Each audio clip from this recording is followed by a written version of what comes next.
Ah, what a perfect day out. It's gray and rainy, no reason to go outside.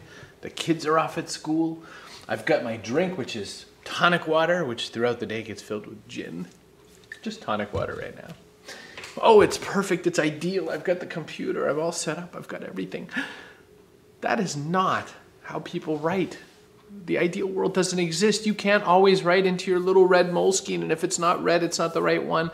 You can't write with your special pen, and if it's not right, it's not the right one. These aren't writers, these are artists. These are artists trying to be writers. To write, you've got to just get the words down. You've got to put it in. You can't possibly worry about what you're writing on. Nobody asked Ernest Hemingway what typewriter he used to write.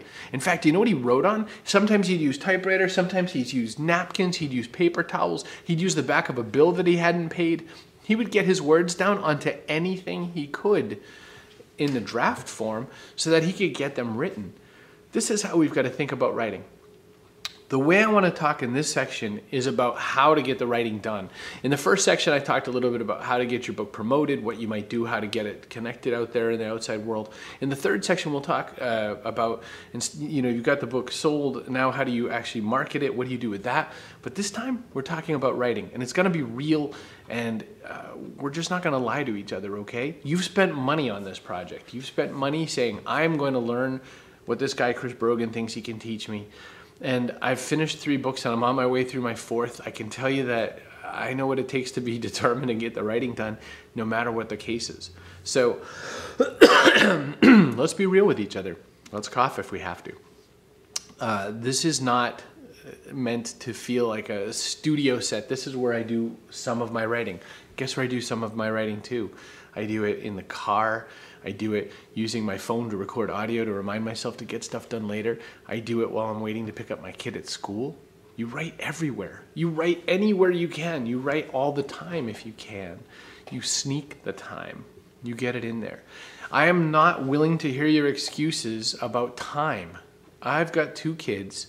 I'm a president of 2 different companies. I'm also assisting and consulting on other companies. I have a daily blog. I have writing duties for several magazines. I have all kinds of things to do, and I have to write a book. Oh, and live my life. So you just can't listen to the excuse. I'm so sorry, this is an excuse-free zone. You spent money, so I think you're willing to agree with me that you're ready to throw away excuses, right? We're done with excuses. We don't need them anymore. We are going to do it right this time. We're going to get over the wall, and this is our time for that. How do we do it? Okay, so first off, the best writing book I ever read for sort of how to grind and get it done is Stephen King's On Writing. It's not the grammatical stuff. It is not a lot of the frill and whatnot. And in fact, the whole first half of the book pretty much is a biography, an autobiography. You could kind of rip the book in half if you wanted, because the part that you're going to want to focus on is the other part, where he talks about how to get the writing done. You, like me, possibly had a bookshelf full of writing books. Maybe you do right now, but notice that I said had. The only book on that shelf for me right now is On Writing by Stephen King. Why? It's not even that I like Stephen King's books. I mean, I think they're okay, but I like his work ethic and I like how he talked about getting writing done. If there were more people talking about writing like that, instead of it was a flowery, beautiful thing, you wouldn't need my course. You wouldn't need this part of it. You would certainly not need this part because you'd be hardcore in doing your writing. Let's talk about what this all means. The very first thing, this is the first note I'd give you on this, write inside of a frame. Use a frame. When I say frame, let's imagine that your table of contents is step 1 of a frame. That's what you promised your readers, that's what you promised your publisher, that's what you're going to do. Inside that, this maybe comes from blogging, but what I would do is, in my first chapter, I said I'm going to talk about this. What are maybe 10, 15, 7, whatever you think points you're going to need to make to make that true. I wrote those out as if they were blog post titles. Again, I come from blogging, this is how I know how to do it. Then what I would do is I'd write the posts. But first, I guess I would try to put them in order. So take those 7, 10, 15, whatever it is, points that you're going to make inside of that chapter and put them in some kind of an order. Now, when we wrote Trust Agents, Julian Smith and I did it where we used parts. One of the books that we thought was a great idea for how to frame a book was Chip and Dan Heath's Made to Stick. So we used some of the elements that we saw in that as a way to line up how we were going to talk about our stuff. So we tended to start with a story. We'd give you points thereafter that explain the story. And by the end, we'd finish with some actionable stuff, because Julian and I have read a lot of books and we really wanted to sort of tinge ours towards action. If you're writing nonfiction, you will find that a lot of nonfiction is written, well, and it depends what your topic is. But if you're writing sort of how-to-ish type books, it's amazing how much of it isn't really how-to, but more like the theory around the how-to. So we wanted to give you a little bit of both. That really is detailed to what one kind of genre, though, and one genre inside of nonfiction. So don't take that very specific piece of advice if it doesn't work for you, but decide how you want to tell it. The one thing that we found successful with Trust Agents is that because we started every chapter with some kind of a story, people were led into it, because people love stories more than they like facts and lists and whatnot. People like to hear sort of a mindset that then sets them up for the story. But that's not the only way to do it. I'm reading my friend Whitney Hoffman's book. It's Jennifer Fox and Whitney Hoffman, The Differentiated Instruction Book of Lists. And it's for educators. This is quite literally a bunch of lists. It's diagrams, it's strategies. There are tons of bulleted lists in there. But what a great structure. So think about this. If you're a teacher and this is the book you're reading, this is a great structure to get you following and understanding what's going on and in a way that you can consume it. So when you're considering how you're going to start your frame, this is all still part of Start Your Frame. You need to consider who your reader is going to be. Are they the kind of person who is going to sit down and want to read long, pieces of information, or are they the kind of person who's going to want to read a bite, do something, read a bite, do something? Remember, we're also writing for the ADD crowd. We're writing for the people who are going, oh, somebody tweeted me, I have to check it out. So there are lots of things, I was looking at a tweet, there are lots of things that have to be considered when we think of our frame. Brevity matters. You want to make sure that your chapters aren't so long that you lose people in the sense that they're just drowning in a chapter. Game theory matters. People love to feel accomplished. I noticed that about my daughter. She's 9. She often is telling me how many pages she has read in a book. If she really likes the book, she'll say, Daddy, I'm on page 27. And then later she'll come back and go, Daddy, I'm on page 114. Can you believe it? And she's telling me the numbers. I say, what happened in the book? Well, and then she can't barely tell me. But it's a game theory kind of a thing, because in her mind, she's so excited that she's plowing through the book that she feels a sense of accomplishment. That's the word, accomplishment. That's what people are seeking sometimes in their reading. That's not what they think. That's not what if you ask them that, they'd be like, no, I read to learn. But part of how they read, part of how data is put together on a page, and maybe you haven't thought this way, is that they want to feel like they've accomplished something. This book, the Differentiated Instruction Book of Lists, really makes you feel that way, because you can go through a list and you could start saying, well, I'm going to work through this list and see how I do. You could check it off. You could write in the margins. Oh my gosh. Did you read Anne Fadiman's Ex Libris? That was the book in which she was explaining about people's passion for books and things like that. In one part, she talked about how people are spine breakers and crumb eaters and benders of pages and all that. And it's the opposite of how I treat my books. My books look like they're still at this bookstore. And it was the first time I felt like I had permission to write in books. But you know what I'm saying. So people look for that. People look for that ability to do that. How do you once you get the frame in place, and once you decide what that format is going to look like, once you say, I'm going to do these 7 or 8 blog post size pieces, 500 to 1,000 words per or something. That's the other thing you want to do. You want to map it out. If it's 220 pages, that's what, 70,000 words or 80,000 words. Divide that into chapters. I need this many words a chapter. Make it like a game. Make it a game for yourself. If I need this many words a chapter and I need this many whatever, it doesn't mean that you're going to just count words. It just means that you have a sense of how your accomplishment is going. You're supposed to write the smallest book you can. That was advice I got from Seth Godin. Don't put any more words than you need to on a page. I have so many times read a book from someone who seems like they were paid by the word. And it's terrible, because it's like, I don't have the time to read them. Why did you have all the time to write them? But if you said, I'm going to deliver a book and it's going to be 220 pages, then make it full of meat for those 220 pages. Divide your chapters, into how many pages roughly per chapter you're going to need, and get working on it. From there, what you do is, instead of worrying about scheduling time, worry about how many words you're going to get done a day. Julian Smith and I, and Trust Agents, we had a goal of about 2,000 words a day for as many days as we could, because both of us were very busy. We were both traveling around. It was terrible. And Julian would beat me on this. Julian would say, I can't believe you didn't get your words in, but you did this instead. And I was totally true. And then he would say, I can't believe you wrote 3 blog posts today, 3 blog posts, but no words in the chapter. And it was true. Some advice on working like that, work on how many words a day you're going to get. Have an accountability buddy. Having an accountability buddy means you'll have somebody there who knows what you said you were going to do and who's willing to sort of check in on you and see what you're doing with that. Writing with a co-author is a built-in accountability buddy, but I can't always say that writing with a co-author is the best thing. Everyone has different styles. Julian thinks much wilder thoughts than me, broader, more interesting thoughts. Julian has interesting thoughts. I have a better writing style, writing command, I guess. I write more fluidly, and Julian's words come out a little more raw, and then he has to edit them and make them work. So, I mean, our two styles are very different. But when they come out together, Julian makes me a better writer, and I help Julian get his ideas out in a way that people can sort of grab the nugget of them that are so brilliant. So it worked well for us in writing Trust Agents in our new book as well. But I can't always say that having a co-author is the best thing. I think people take a co-author for different reasons. I think a lot of time publishers push co-authors because, like I said in the first part, and like I'll definitely say in the third part, publishers are out there to get the book published and sold. They don't care about the best written book. So it doesn't matter if you have 2 different voices. They just want both names and both platforms selling the book, my opinion. But then what do you do to get the work done? You have kids, you've got dogs, I don't care what, you've got a running thing, you're working on a half marathon, you're working on a book. Well, first off, if you're working on way too many things, you're not going to succeed. You've got to pare some things down. You've got to choose not to volunteer for something or other. You've got to choose not to be the parent who does whatever. You've got to choose that you're going to put some time towards your writing. If you don't choose writing, you're going to run into trouble. The other thing is I recommend having a bunch of offline and online tools to do what you're doing.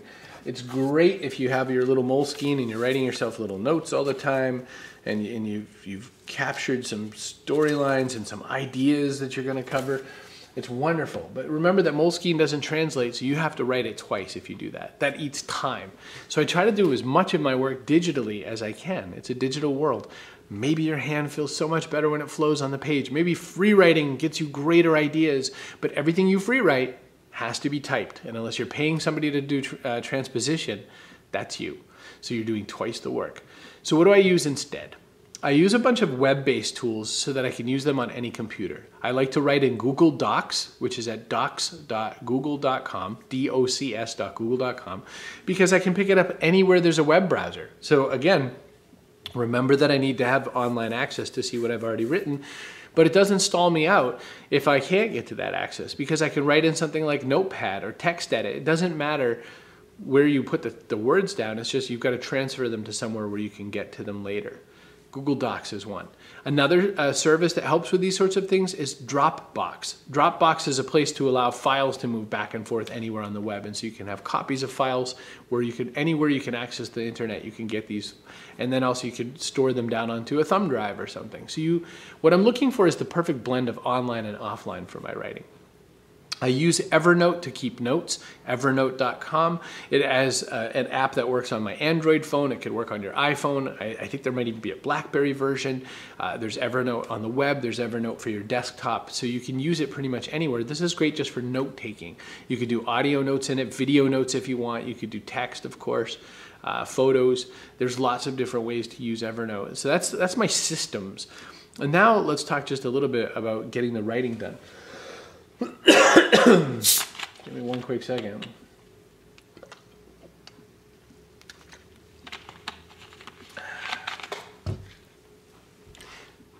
Getting the writing done is a step of just putting yourself down in a chair and working and squeezing in the time where you can. I call it time quilting. So let's say you're a busy parent.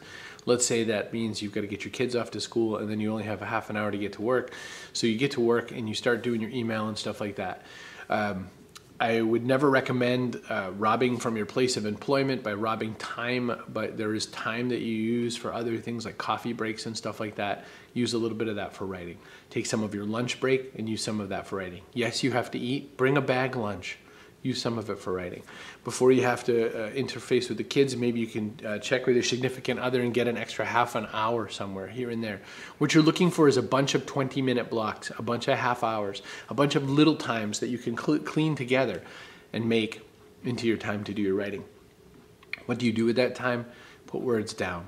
Like I said, if you've done a frame, if you've got a sense of a table of contents, if inside the chapters you've got those 5, 7, 10, whatever it is, blog post titles of information you're going to put out, then you can jump in and fill one of those areas. If you're going to do interviews, then send out the interviews. If you're going to work on, a collaborative type of book, then send that information out as soon as you can, so that as many times as you push the ball onto somebody else's side, they do the work while you're doing your work. That way you can work in parallel instead of serial, one at a time. The biggest goal is get the words down, find the time, and work on it. It's up to you how you want to work. Lots of people like to write really messy, ugly, horrible drafts because they're not sure how to get their thoughts out. That's a perfect way to do it. I'm too lazy to do that. What I do is I write the best possible version right away so that I don't have to edit very much. I try to write what's going to look like the finished page, but that's not everybody's way. And it is time consuming for me to do that because I have to really think that and believe that the words I'm putting down are the right words. These are all choices that you're going to make. There's other things you can do. You can ask a friend to review. But if the friend's going to review your work, you want to make sure that the friend actually has a clue. You're going to want to make sure the friend actually has read a lot of books. Because if not, then why are you taking their opinion? Another thing you want to do is, when it comes to writing, remember that writing and editing are two different things. And your writer's mind and your editor's mind are very separate. I mean, there's a lot of things I think are ho-ho and hooey and silly about writing, but that one I totally believe with all my heart. Writing and editing are two different things. Do your writing when you're writing, do your editing when you're editing. Do not do both at the same time. Another thing to do, distractions. Close all the tabs, close the windows. If you are the kind of person who can't write because they might see an email pop up, change email notifications not to put a big red number, or shut off email for a short amount of time. We tend to think that we must be available all the time. We must be available. It's so important. Kids lived before cell phones. Kids survived and grew up before cell phones. Bosses got along with us without a 5-minute response. They could actually deal with 20. You might have to set some expectations to get this done, but it's going to change your life more than just as a writer. It's going to change your life into a much better quality of life if you get back that notification response thing going on, that Pavlov's dog. It's okay to dip into Twitter every little now and again. It's not okay to keep it running while you're writing. As a writing buddy, I promise you, you will get distracted and forget what you're doing. I do it all the time. And then I go, what was I thinking? And then I get back to writing a better way. Another few things to think about as we start to wrap up this section. When you're doing your writing and as you're trying to do the research and stuff like that, remember research is what you can do when you're doing other stuff. If you're at school waiting for the kids at the bus stop is when you could be doing your reading and your note taking and things like that. Try to overlay stuff as much as you can. Try to overlay. And yes, you're supposed to be doing one thing at a time in life. Yeah, I get that. It's a perfect world story and very few people do it. When writing, try to do just the one thing at a time. Music, should you write with music or not? I don't know. I tend to like music when I'm writing, but some people say it distracts them. Maybe do meditation music or something. The other thing is, if you're reading a lot of books that are from the same marketplace that you're going to write into, I tend to stop reading those types of books while I'm writing my book for fear that I'm going to accidentally pollinate my book with some other people's ideas. It doesn't mean I don't read though. Reading makes you a better writer.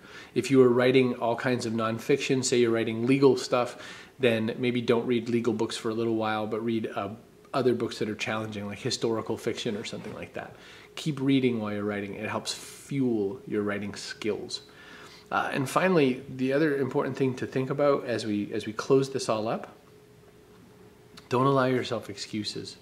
Do not allow yourself to put your head on your pillow and say, well, I'll just double down tomorrow.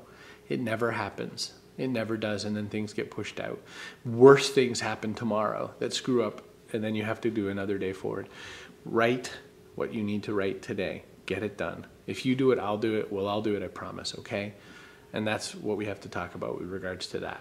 And remember, in the next section, we're going to talk about marketing and promoting your book. That presumes that you've done all the writing, so really think about this stuff. This is section 2. This is the end of it. Before you move on to section 3, just make sure you're doing the stuff that we talked about, okay? And I think it'll be better for you. I'm Chris Brogan. Let's move on to section 3.